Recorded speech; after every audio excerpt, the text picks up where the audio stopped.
Petrus, Yakobus dan Yohanes. Jadi 4 itu aja. Tidak ada satupun dari Indonesia Paul Sang itu masuk ke dalam 4 kategori itu. Terima kasih Pak Heri. Saya mundur ya. Iya, baik, no problem Pak. Sebentar Pak, no problem. Tapi bagi saya adalah, saya pun juga, ya bagi saya itu hanya satir kelakar-kelakar saja. Dan beliau juga betul. tidak minta untuk dipercayai ya. Oke, sebelum ke Pak Monoarfa, lalu Pak HTN ya. Saya mundur ya. Salam hormat. Salam hormat buat semuanya. Ya Tuhan memberkatin. Ya. Sebentar, Pak Eka. Sebentar, 1 menit. Oke. Baik Bapak. Menurut saya tadi Pastor Monoarfa sudah sangat kinclong. Dia tadi kan bilang, bahkan Alkitabnya ditunjukkan kan, bagi orang Kristen tidak ada kok ada ledekan apapun, guruan apapun, enteng aja, karena kalau ukurnya kita bicara dan kita memahami persoalan itu Alkitab loh, betul kan? Betul, selesai betul-betul. Ya. Nah, kita tahu ya teman kita ini memang entah ke bawah apa dan sebagainya. Tetapi ada satu hal yang sangat menarik begini. Anda boleh lihat deh, ngopi-ngopi dengan pendeta MYM itu, ya. Ya. Okay. Jangan tidak. Please Anda lihat. Baik.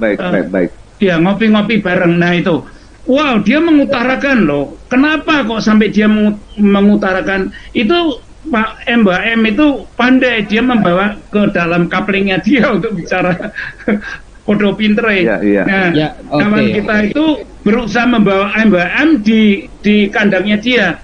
Nah, dia memang mencari kesempatan di Europe yang bebas bicara itu karena inilah saatnya untuk bicara unek-unek yang sudah dari dahulu sakit hatinya itu. Nah, jadi begini, di akhir interview itu bagus dia menganjurkan orang Kristen berkaryalah, jangan embel-embel ini, semua tetek bengek bagus. Why not? Kenapa tidak dia melakukan itu? Ya tahu, dia katanya mempunyai channel begitu banyak, teman di sana, sedotlah dana asing masukkan ke Indonesia, betul kan?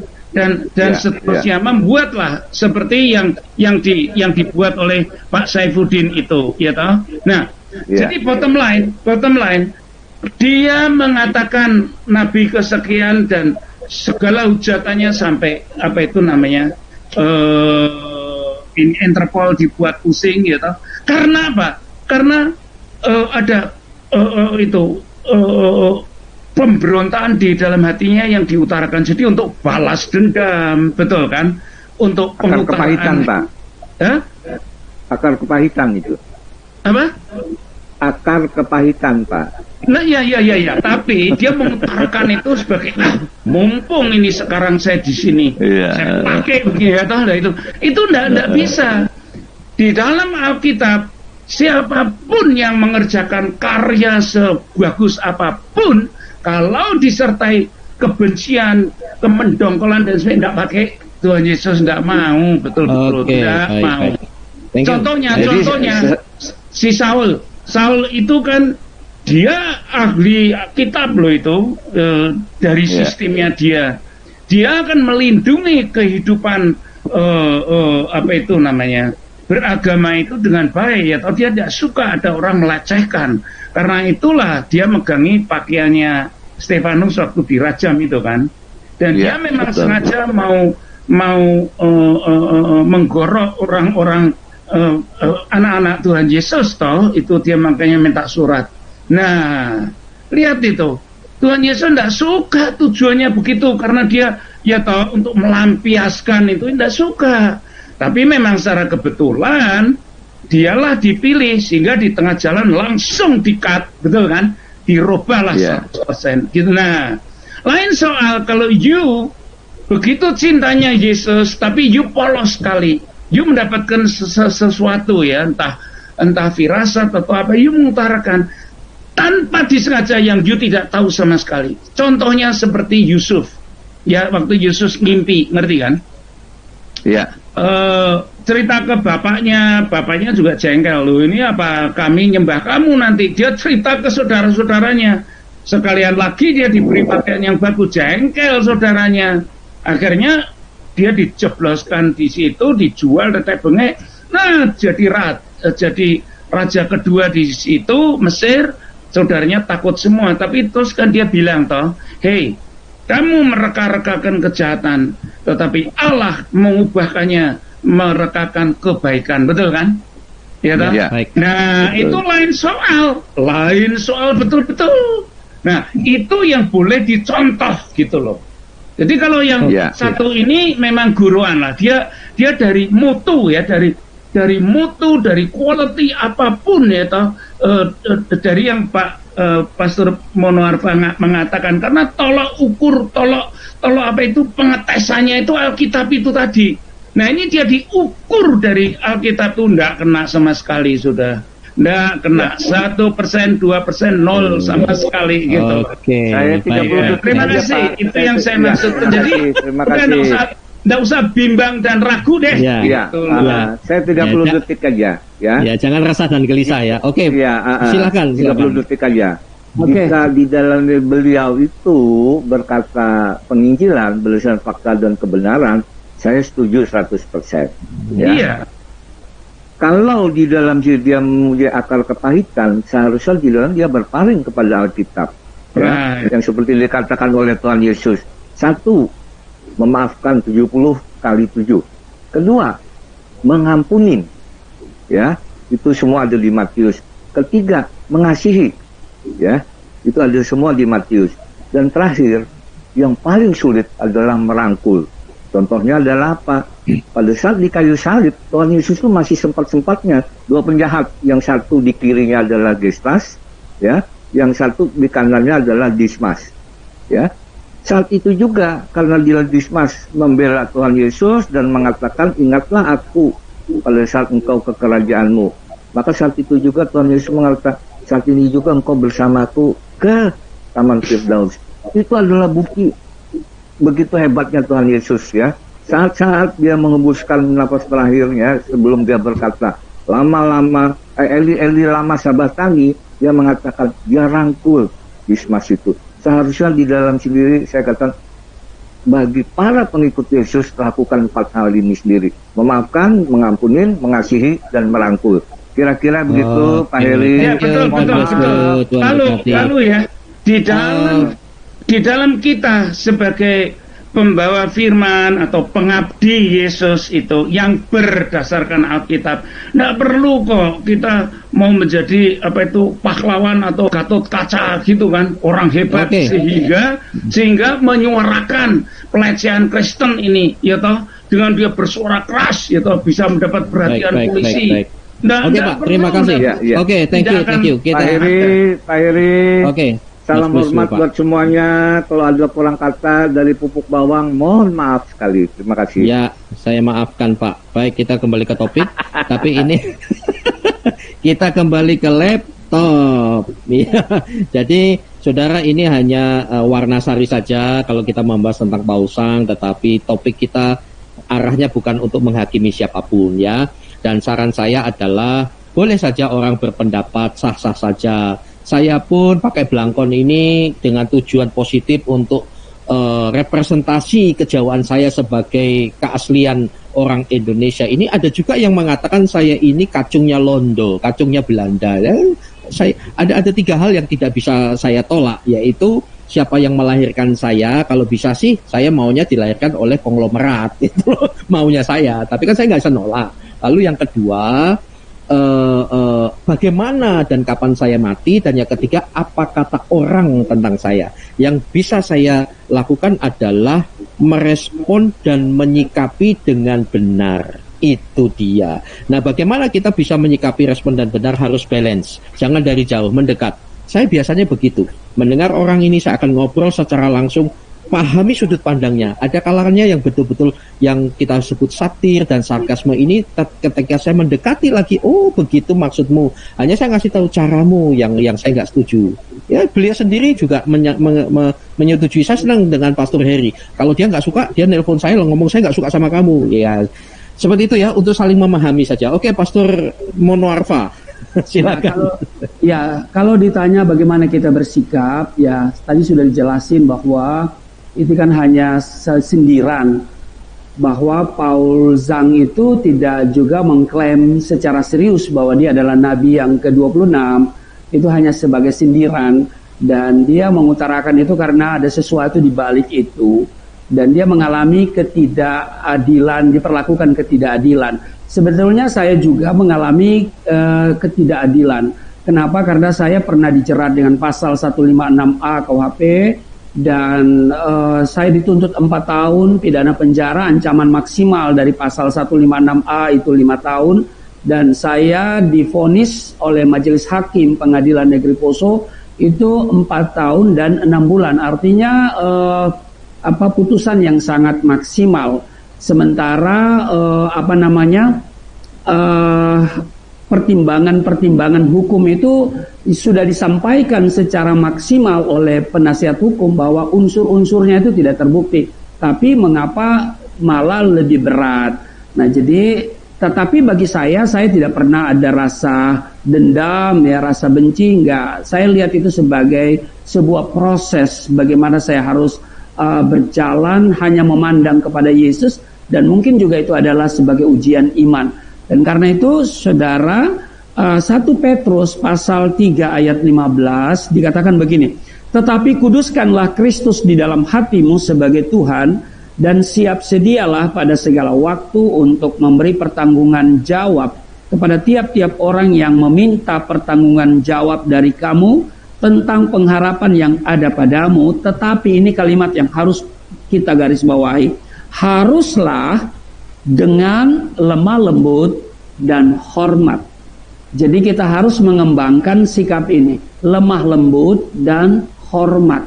Kita nggak boleh melukai. Memberitakan Injil dengan melukai orang lain itu tidak elok, dan itu bukan cara yang diajarkan oleh Yesus, ya kan? Kita harus mengasihi, dasarnya kasih, ya. Kita harus mengasihi, kita harus menghormati. Jadi kita boleh silakan menyatakan nabi keberapa nabi keberapa, tapi juga kita yang mendengar tidak perlu resah, tidak perlu gelisah, tidak perlu kepanasan, sebab memang seperti topik hari ini, ya, jangan resah dan gelisah. Nabi ke-26 bukan untuk dipercaya, ya kan? Dan saudara-saudara kita juga orang Islam, kan nabi yang wajib dipercaya itu kan hanya 25, gitu kan? Hanya 25. Jadi kalau ada yang bilang 26 dan seterusnya, nggak usah dipercaya, juga nggak usah terlalu kepanasan gitu. Demikian Pak Jenderal. Iya. Wah, luar biasa. Jadi tidak semuanya harus dipercaya, ya. Apalagi yang bersangkutan juga bilang, ya, yang saya mengarahkan kepada Yesus. Ya, oke lah. Jadi intinya begini, kalau saya sih message-nya itu luar biasa. Hanya kembali lagi soal caranya yang tidak kontekstual. So itu kan ayo belajar seperti koridornya itu Yesus gitu. Kalau di luar negeri silahkanlah. Tapi kalau di Indonesia itu kita benar-benar harus kontekstual. Kalau di Indonesia ya kita harus jadi orang Indonesia, cara ngomongnya bukan berarti muter-muter gitu loh. Seperti orang nyindir-nyindir orang Jawa. Orang Jawa itu kalau ngomong muter-muter ujungnya pinjam duit. Padahal tidak semua orang Jawa begitu kan. Oke, ini sekedar untuk balancing saja supaya kita tidak resah dan gelisah. Ini sebuah cuplikan saja. Jadi terutama kepada yang non-Kristen, ya apa yang dikatakan tidak mewakili Kristen, ya. Saya berani mengatakan gitu sekalipun ini teman lama saya, ya. Jadi begini, kita dengarkan ya, singkat saja ini. Iya. Semoga dengar ya. Saya kan hanya mengajak Anda orang beragama untuk dewasa dalam berpikir. Itulah sebabnya Indonesia nggak maju-maju. Gitu. Baik, Paul. Jadi saya butuh klarifikasi. Jadi Anda mengatakan itu adalah pribadi, tidak mewakili sebagai Kristen Indonesia, tetapi Anda pribadi yang saat ini bukan warga negara Indonesia, begitu? Iya. Saya berkata-kata atas nama pribadi, bukan atas nama agama apapun, gereja apapun, atas kelompok apapun, atas negara apapun. Saya atas nama pribadi yang dilindungi di Eropa, hak saya ini. Iya, kebetulan saya berbahasa Indonesia. Apa tanggapan? Oke, itu ya. Sebentar. Iya. Tadi ada kelihatan Pak Monarva? Ada ya? Oke, kedengaran juga ya. Sebentar. Kedengaran juga ya tadi ya? Soalnya saya tidak perhatikan. Oke, sip. Jadi ya sudah, itu kan Iya. Suaranya hilang Pak. Oh, sorry. Ya, Okay. Jadi intinya itu adalah tanggapan pribadi, statement pribadi dia, yang bagi saya ya nggak usah terlalu diseriusi, tetapi ya maafkan kalau itu betul-betul menyinggung, ya memang itu terlalu sensitif ya. Coba ya kita semua juga mengeluarkan statement sekarang juga harus hati-hati ya. Di mana ya, di TV One Ade Armando itu juga mengatakan, saya pun setuju ya, saya memberikan penghargaan juga kepada umat muslim zaman now, akhir-akhir ini sudah cukup dewasa. Ade Armando sempat mengatakan, tapi bagi saya sih sebetulnya kalimat-kalimat itu jangan diungkapkan karena bisa memancing kembali, sekalipun beliau tidak berpikir demikian. Misalkan, wah, umat muslim itu sudah cukup dewasa sekarang, itu saya salut, iya betul. Misalkan kalau dulu ada begitu, yang disikat itu gereja-gereja, langsung terjadi pembakaran. Nah itu kan faktanya demikian kan. Nah sekarang ini kan sudah teredam dengan dengan pemerintah yang cukup tegas juga saat-saat ini. Dan juga kondisi-kondisi begini jangan mengeluarkan statement-statement Ade Armando, kemudian Denny Sregar, jangan menggunakan dugaan-dugaan yang belum terkonfirmasi, misalkan gitu ya. Oh, dia sengaja begitu supaya dia dalam terancam lalu pergi ke Eropa mendapatkan suaka, padahal tidak demikian, misalkan. Jadi intinya seperti itu. Jadi luar biasa hari-hari ini ya, dan kita semua ayo mendoakan kembali supaya Indonesia, terutama Pancasila ini tetap kokoh. Jangan sampai setan dalam berbagai cara untuk mengobrak-abrik persatuan kesatuan kita. Oke, kita masuk kepada bagian terakhir. Penutup, mungkin Wong Indo akan menyampaikan sesuatu sebelum penutup. Pastor Monoarfa. Ya, kalau saya sih bersyukur aja bahwa pagi ini ada pembahasan seperti ini, dan saya akan share kepada teman-teman saya yang sesama awam, yang mereka masih bingung bagaimana harus menanggapi mengenai isu yang terbaru ini. Terima kasih penjelasannya Pastor Rusli, Pastor Heri, Bu Christine, dan teman-teman yang lain. Terima kasih banyak. Ini sangat berguna sekali. Saya juga mungkin mesti nonton beberapa kali supaya lebih mantap lagi. Dan saya akan siarkan. Juga saya himbau ya teman-teman yang sesama awam ya, baiknya memang di-sharekan ke teman-teman supaya kita umat Kristen punya sikap yang bijaksana menanggapi hal ini. Terima kasih Pak Heri, terima kasih. Shalom. Baik. Sebelum penutup saya beritahu bahwa orang bebas mau ngomong apapun, apalagi di negara yang bebas bicara ya. Termasuk di Indonesia itu sebenarnya kita punya kebebasan untuk berbicara. Memang ada sebuah hukum yang sementara tumpul ini ya, seolah-olah tajam di minoritas, tumpul di mayoritas. Itu kan sudah rahasia umum, udah jelas ya kalau mau tuntutan, tapi kita tidak arah ke sana, tidak bermaksud ke sana. Kita sebagai orang Kristen, ajaran Yesus adalah usahakanlah kesejahteraan di mana di kota di mana engkau aku buang, bahasa aslinya di mana engkau aku tempatkan. Itu yang kita lakukan, doakan terus supaya Tuhan meredam ketegangan ini, dan ini menjadi momentum untuk kita terus memberitakan Injil baik atau tidak baik waktunya.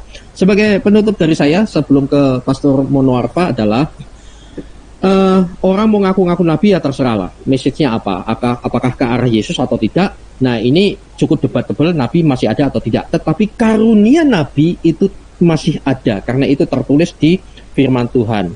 Bagaimana meresponnya? Ini jangan lupa firman Tuhan jelas-jelas mengatakan ujilah segala sesuatu dan peganglah yang baik. Uji, orang mau ngaku nabi kayak mau ngaku Tuhan kayak terserah, kita harus uji. Ujinya apa? Alkitab itu ujiannya. Tadi Pak ATN Ministry ya dari California mengatakan ujinya itu di Alkitab. Orang saudara mau pakai karunia bahasa roh Allah, bahasa apapun juga atau apa, ujinya di situ. Dan dari buahnya lah engkau lihat orang itu. Nah, karunia kenabian itu ada karena itu adalah bagian dari kelengkapan efektivitas efisiensi pelayanan gereja.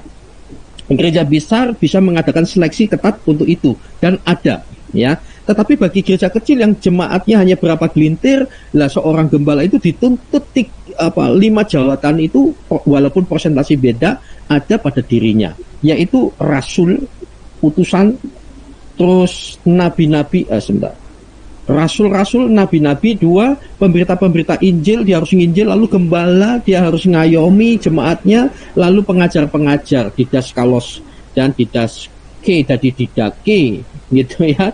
Itu yang sangat penting. Kemudian satu lagi, sebentar. Tunggu. Ya. Nah, jawatan ini ada. Ini jawatan pekerjaan pelayanan, karakteristik dan kata kunci. Rasul, kerasulan itu membangun jemaat baru, membangun network, membangun kepenatuaan, kepemimpinan, mengidentifikasi masalah dan seterusnya. Ya, kata kuncinya ini send, build, divine direction. Kemudian nabi, kenabian, membangun ke arah fondasi, mengoreksi, membangun peperangan rohani, doa syafaat dan seterusnya. Penginjil, ini tugasnya menginjil, merintis daerah baru, memenangkan jiwa-jiwa, go and win. Nah, gembala, menggembalakan, memberi makan rohani. Jadi ini penting sekali, memang dibutuhkan gembala. Dan menolong pengenalan fungsi, menempatkan dan mengembangkan orang, dan terakhir pengajar-pengajar, memberi pendalaman dan pengenalan, memberi kedalaman pengenalan dan pengetahuan tentang kebenaran, teliti terhadap doktrin. Nah, 5 jawatan ini masih ada dan dibutuhkan. Nah, sekarang sikap yang terpenting adalah apa? Ayo saya selalu teriak-teriak begini, do your best without thinking that you are the best. Lakukan yang terbaik tanpa merasa yang terbaik, itu loh. Kalau sudah merasa terbaik, ya itu tadi, suka gebyah-uyah, suka mengeneralisir, lalu merasa lebih dan seterusnya, tukang menghakimi, wah tidak jadi berkat. Nah, so itu kita harus saling padu. Penginjil-penginjil, ya pemberita-pemberita Injil, apologis-apologis, apalagi yang hidupnya dari AdSense, ya, jangan hajar-hajar para gembala. Tetap dibutuhkan yang menggembalakan mereka secara lokal. Ya, Anda jemaat-jemaat jangan hanya mengandalkan lalu online, sementara gembala lokalnya tidak dihargai. Ingat, kalau kamu mati tidak bisa dikuburkan secara online, tetap perlu gembala lokal. Ya, demikian juga gembala-gembala jangan hajar itu para penginjil-penginjil. Kita butuhkan orang-orang yang di depan, gitu ya. Oke, itu saja. Pastor Monwarfa, silahkan sebagai closing statement. Oke, jadi sesuai dengan topik ini bahwa jangan resah dan gelisah, Nabi 26 tidak untuk dipercaya. Ya, jadi seperti saya katakan, saya tegaskan tadi, ukurannya adalah Alkitab. Ya, apapun orang katakan, mau klaim apapun dia, kembali kepada apa kata Alkitab. Ya, jadi bagi saya sudah finish bahwa Alkitab sudah lengkap, sudah menuliskan. Apakah zaman hari ini ada nabi? Ya, bagi saya sesudah Yesus tidak ada lagi nabi, ya.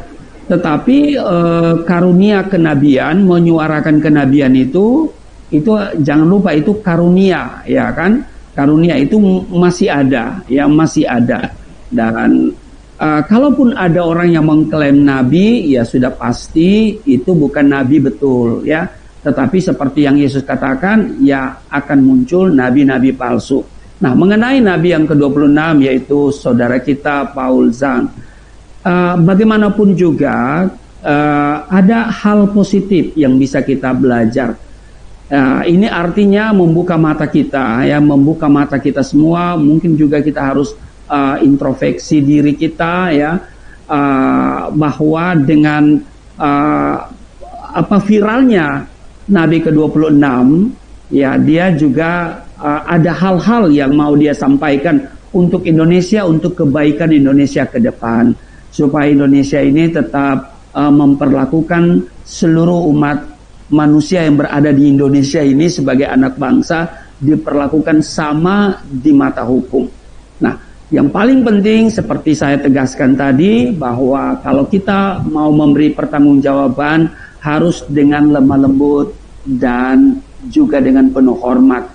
Ingat, bahwa kita bukan hidup sendiri, kita ada di sekitar orang yang mungkin tidak sepaham dengan kita, yang tidak seagama dengan kita. Jangan lukai mereka, sebab kalau kita lukai mereka, apa artinya nanti kita juga dimusuhin. Demikian yang bisa saya sampaikan. Terima kasih. Baik, terima kasih untuk pertemuannya. Dan ini kan kita membahas topik ini ya, tetapi untuk lebih detailnya tentang karunia-karunia udah dibahas tadi malam. Saya persilahkan untuk saudara menonton di channel IKIM ya. IKIM ini topiknya adalah masih adakah nabi di zaman now? Kalau ada, nabi keberapa? Ya, kita bersyukur juga ada yang ngaku-ngaku nabi ke-26, sehingga mendorong IKIM untuk membahasnya dan menjelaskan nabi, rasul, gembala itu kayak apa. Ya, kita berpikir positif saja ya. Tuhan memberkati semuanya. Terima kasih Pastor Rusli. Mari bahwa Allah turut bekerja dalam segala sesuatu untuk Indonesia, untuk kita semua, untuk mendatangkan kebaikan bagi mereka yang mengasihi Dia. Mari kita berdoa bersama. Tuhan, terima kasih, Engkau baik, Engkau luar biasa. Kami bersyukur hari ini apa yang kami bahas biarlah betul-betul memberkati. Tuhan, ampunilah dosa noda kami, demikian juga setiap orang yang barangkali tanpa sadar telah melukai satu dengan yang lain, termasuk kami minta anugerah-Mu. Berdoa untuk bangsa ini, kami minta lawatan-Mu. Berdoa untuk para apologis supaya memberitakan kebenaran dengan hikmat marifat-Mu. Gereja-gereja Tuhan, Engkau bawa dalam kemuliaan-Mu. Setiap agama-agama di Indonesia, kami minta supaya tidak menggeser Pancasila dan tetap satu dengan yang lain, menghargai pemimpin kami, presiden tertinggi sampai yang di desa-desa sekalipun, semua dalam anugerah-Mu. Di dalam nama Yesus, berkati channel pendeta Pastor Monoarfa, Christine, HTN dan semua Nandos dan semua yang hadir hari ini, Pak Eka dan lain-lain. Kami minta anugerah-Mu memberkati di dalam nama Tuhan Yesus Kristus. Haleluya. Amin.